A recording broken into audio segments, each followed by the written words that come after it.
Good evening children. अभी हम देखते हैं लाइन्स एंड एंगल्स चैप्टर 6 का पार्ट 5। तो इसमें आप देखिए पार्ट 5 में हम एक्सरसाइज 6.2 सॉल्व करते हैं। So see exercise 6.2 first question, it is given, यहाँ पे गिवन है आपको x, you have to find the value of x। यहाँ पे फिगर गिवन है, ये एंगल दिया है 50, ये दिया है 130। We have to find the value of x and y and show that AB parallel CD। यहाँ पे AB पैरेलल CD नहीं दिया है आपको, ठीक है, तो आपको शो करना है AB parallel CD। So here we know x plus 50 they form a linear pair. देखो यहाँ पे रे जो है, ये ray AB stands on the line, so this form a linear pair. So x plus 50 equals to 180, तो x आ गया x plus 50 equals to 180 linear pair. तो x इक्वल्स आ गया 180 minus 50, x equals to 30 degrees. Now C y equals to 130, ये दोनों vertically opposite angles है, तो y और y इक्वल्स टू 130 आ जाएगा, ठीक है। So y equals to 130 vertically opposite angles. So from 1 and 2 we see that x equals to y equals to 130, x और y दोनों भी इक्वल है 130। अभी यहाँ पे देखो फिगर में x and y this equals to 130, ये दोनों भी एंगल 130 है। ये कौन से एंगल्स बन रहे हैं? z का फॉर्मेशन हो रहा है यहाँ पे, so they are alternate interior angles. So if the alternate interior angles are equal, then the two lines are parallel. So x equals to y है, so therefore line AB is parallel to line CD by alternate interior angle theorem. Now see question 2. In question 2 it is given AB parallel CD and CD parallel EF. इसमें ratio दिया है y is to z equals to 3 is to 7 और हमको find करना है value of x. So AB parallel CD, CD parallel EF and it is given y is to z equals 3 is to 7. तो find x, तो हमने लिया let the common multiple be a, एक common multiple ले लिया। So y equals to दिया 3a, z equals to हो जाएगा 7a. Now as AB parallel CD and CD parallel EF, ये देखो AB CD को parallel है, CD EF को parallel है। We know that lines parallel to the same lines, ये देखो AB भी CD को है और EF भी CD है, तो AB parallel EF हो जाएगा। So therefore AB parallel EF. Now as AB parallel EF, अभी फिगर में देखो as AB parallel EF, AB और EF parallel है, so this is a transversal, so ये x equals to z आता है, ये देखो z का फॉर्मेशन होता है। so alternate interior angles x equals to z, तो alternate interior angle आ गया, z दिया है 7a, तो x भी हो जाएगा 7a। तो x equals to z, that is alternate interior angles, so x equals to हो गया 7a. now also AB parallel CD, अभी यहाँ पे देखो फिगर में फिर से AB parallel CD दिया है, ठीक है, AB parallel CD दिया है, so ये और ये ट्रांसवर्सल है, और ये जो दो एंगल है they are on the same side of the transversal, transversal के सेम साइड में है और दोनों भी इंटीरियर है, so these are interior angles on the same side of the transversal, तो इनका एडिशन आ जाएगा 180। so x plus y equals to 180, so x plus y equals to 180, interior angles on the same side of the transversal, x का value है 7a, y है 3a equals to 180, तो ये आता है 10 equals to 180, a आता है 180 by 10, a equals to 80। so x हमने फाइंड किया, x equals to 7a था, तो 7 into 18 126, y 3a, तो 3 into 18 54 and z 7 into 18 126 degrees. Now see question third, question third में दिया है AB parallel CD, EF perpendicular CD and angle GED equals to 126। यहाँ पे देखो फिगर में आपको दिया है AB parallel CD, then EF FE perpendicular to CD, ठीक है, FE परपेंडिकुलर CD है तो ये 90 हो जाएगा एंगल, और एंगल GED आपको दिया 126। आपको पहले फाइंड करना है AGE, एंगल फाइंड करना है AGE। Now we know AB parallel CD and take GE as transversal, AB parallel CD and GE transversal.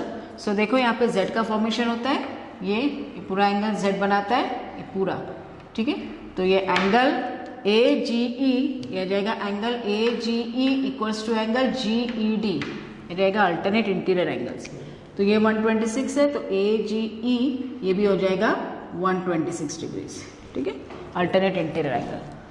तो सेम है यहाँ पे AB parallel CD and GE transversal, so angle AGE equals to angle GED, that is alternate interior angles, so angle AGE हो जाएगा 126 degrees. अभी हमको find करना है एंगल GEF। ये देखो एंगल GEF, इतना एंगल फाइंड करना है आपको, ठीक है। एंगल GEF मतलब इतना एंगल फाइंड करना है, इतना ही एंगल फाइंड करना है। तो ये देखो ये पूरा एंगल दिया आपको 126, इसमें से अगर हम 90 माइनस कर देते हैं so we get angle GEF, ठीक है। सो एंगल GEF के लिए क्या करेंगे हम, ये पूरा एंगल है GED में से FED माइनस कर देंगे, एंगल GED में से एंगल FED माइनस कर देंगे, so we get angle GEF। मतलब 126 में से 90 माइनस करेंगे तो तुमको मिलेगा एंगल GEF। सो यहाँ पे आ जाएगा angle GEF is equal to 126 minus 90, so angle GEF आया 36 degrees. Now we have to find angle GEF। अभी हमको फाइंड करना है ये एंगल FGE, ये वाला एंगल फाइंड करना है आपको FGE। तो FGE फाइंड करने के लिए देखो ये 126 प्लस ये angle FGE, they form a linear pair, so angle AGE plus angle FGE equals to 180, ये दोनों भी लीनियर पेयर बना रहे हैं, इक्वल्स टू 180। AGE है 126, सो एंगल FGE आ जाएगा equals to 180। So angle FGE आता है FGE आता है 180 minus 126, so angle FGE equals to 54 degrees, ठीक है। Now see question 4। It is given angle PQR equals to 110, angle RST equals to 130 degrees. We have to find angle QRS. तो यहाँ figure में देखो आपको दिया angle PQR equals to 110 and angle RST equals to 130 degrees. हमको find करना है angle QRS, ये वाला एंगल फाइंड करना है, ठीक है। तो इसके लिए हमको कंस्ट्रक्शन करना है दैट थ्रू R से आपको क्या करना है, through R draw AB parallel PQ and parallel ST, ये दोनों को भी पैरेलल एक लाइन ड्रॉ करनी है R से AB, ठीक है। अभी आप देखो PQ पैरेलल AB है, we know PQ parallel AB and take QR transversal. Now PQ parallel AB and take QR transversal, तो ये सेम साइड आते हैं, angles on same side of the transversal, so ये हो गया interior angles on the same side of the transversal and we know interior angles on the same side of the transversal is supplementary. तो angle A plus 110 equals to 180 आ जाएगा, तो angle 1 find out हो जाता है, ठीक है।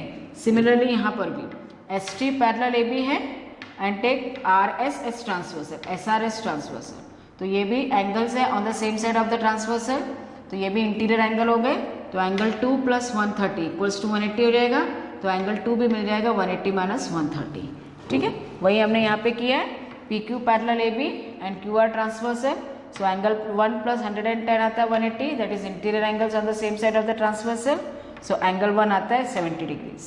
वैसे ही ST parallel AB है and SR transversal, so angle 2 plus 130 आता है 180, interior angles on the same side, तो angle 2 आता है 50। अभी फिगर में देखिए हमने एंगल 1 फाइंड किया, एंगल 2 भी फाइंड आउट किया, हमको फाइंड करना है QRS। अभी देखो angle 1 plus angle QRS plus angle 2, ये 180 बनाता है, दैट इज स्ट्रेट एंगल पे है, वो स्ट्रेट लाइन पे है, तो this angle 1 plus QRS plus angle 2 equals to 180। तो हमको एंगल 1 भी मालूम है, एंगल 2 भी मालूम है, तो we can find angle QRS। So यहाँ पे देखो angle 1 plus angle QRS plus angle 2 equals to 180 straight angle, angle 1 है 70 plus angle QRS plus angle 2 है 50 इक्वल्स टू 180, तो ये आ जाएगा 120 प्लस QRS इक्वल्स टू 180, तो QRS आ गया equals to 60 degrees. Now see question 5th।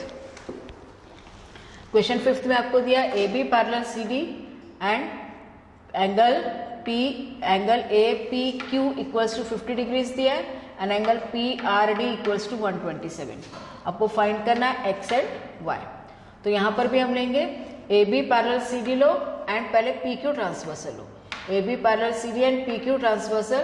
तो देखो PQ ट्रांसवर्सल लिया तो ये आता है अल्टरनेट इंटीरियर एंगल, तो x equals to 50 alternate interior angles, ठीक है।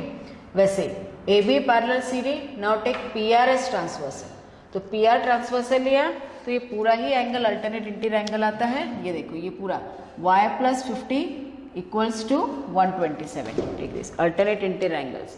We know alternate interior angles are equal, तो ये APR इक्वल्स टू PRD आ जाएगा, तो APR है y plus 50 equals to PRD है 127, तो y का भी वैल्यू मिल जाता है। तो यहाँ पे देखिए वही किया हमने, as AB parallel CD and PQ transversal, so x आ गया 50 degrees alternate interior angles. Now AB parallel CD, अभी PR को ट्रांसवर्सल लिया है, so we know angle APR equals to angle PRD alternate interior angles. So APR होता है y plus 50 equals to 127, तो y आता है 127 माइनस 50, तो y इक्वल्स टू आता है 77 डिग्रीज। ठीक है, नाउ क्वेश्चन 6 में देखो इधर, इसमें आपको दिया है two mirrors PQ and RS are placed parallel to each other, they are placed parallel to each other. Now the ray AB is an incident ray which incident the mirror PQ at point B which strikes the mirror PQ at point B and it is reflected back along the path BC। ठीक है, BC से reflect हो गया, again it is reflected, BC से reflect हुआ है और RS पे फिर से इंसिडेंट हुआ एट पॉइंट C, फिर C से वो फिर से reflected, it is again reflected along the रे CD। ठीक है, तो हमको यहाँ पे फाइंड करना है that we have to prove that AB parallel CD आपको प्रूफ करना है। तो उसके लिए हमने क्या किया, through B draw normal BM and through C draw normal CM। जब मिरर में जब हम परपेंडिकुलर ड्रॉ करते हैं तो उसको नॉर्मल बोला जाता है। ठीक है, मिरर के बीच में जब हम दो परपेंडिकुलर लाइन ड्रॉ करते हैं तो उसको नॉर्मल बोलते हैं। तो BN normal RS and CN normal PQ। ठीक है, now we know that in mirror angle R equals to angle I equals to angle R, मतलब angle of incidence equals to angle of reflection. Angle I angle R मतलब क्या होता है, angle of incidence equals to angle of reflection,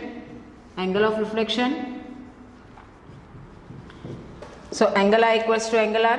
तो यहाँ पर देखो figure में ये इंसिडेंट रे थी और ये BC रिफ्लेक्टेड रे आ गई, तो ये एंगल ऑफ इंसिडेंस हो गया, ये एंगल ऑफ रिफ्लेक्शन हो गया।